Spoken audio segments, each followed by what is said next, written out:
I'm Kurt, you are the audience, but you already knew that, so let's jump into it. The other day I came up with an analogy that unless people actively break my concentration when I'm working, then I will not know anything that's going on around me. A bomb could drop outside and I wouldn't know because I have ended up in a state of flow. As creators, I'm pretty sure we have all experienced this in one way or another. I guess it's a state of bliss because all your concentration is on that one moment. Nothing else matters to you except for that exact moment when you're working on something. Now this video isn't an in-depth explanation of what the state of flow is. Rather, it's going to be a question of how to trigger it and how we can easily trigger it in the future. In The Power of Habit, a book by Charles Duhigg, I'm sorry if I butchered your name, he brings up the concept of a habit loop. This is where specific actions or events trigger a neurological state that runs us through subconscious actions that we have already predetermined.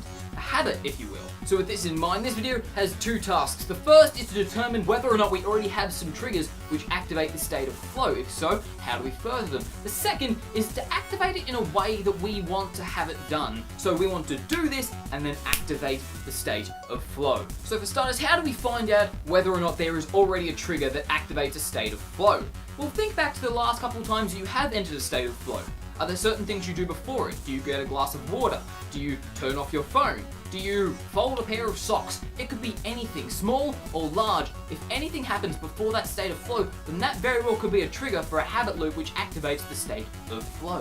If you can think of anything, try and do it. See what happens. If it triggers a state of flow, then you have found something that works. If you can't really figure out anything that does work, well then, here's the second option. I've always been someone who likes to mess with my own head and try and figure out the most optimal way for me to do things. One way is through these habit loops, and over time I have experienced a way that works for me. So keep that in mind. This does work for me. That does not mean it will work for you. You need to figure out a way that works for you individually because mine will definitely not work for the majority of people in this world.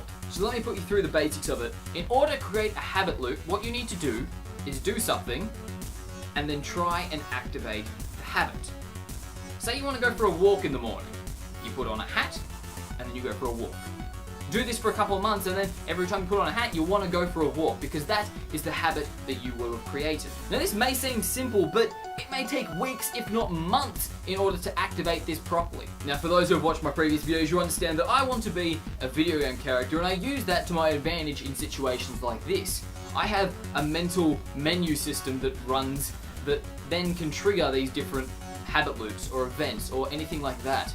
But it is taking years in order to get that to work properly. And I will admit, at first it felt downright stupid. I was imagining a menu system in my head for things that weren't happening. But eventually they started happening and then I realized, wow, there is power in this. So find the thing that works for you. It could be you count your toes. It could be that you create a complex menu system in your head.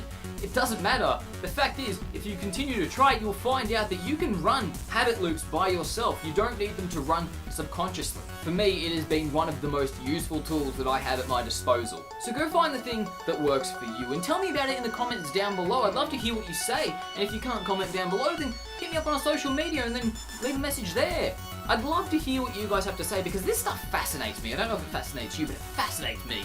The human brain is just amazing. I might make another video down the road. Hell, I probably will make multiple different videos down the road about it. But I'll stop ranting and raving.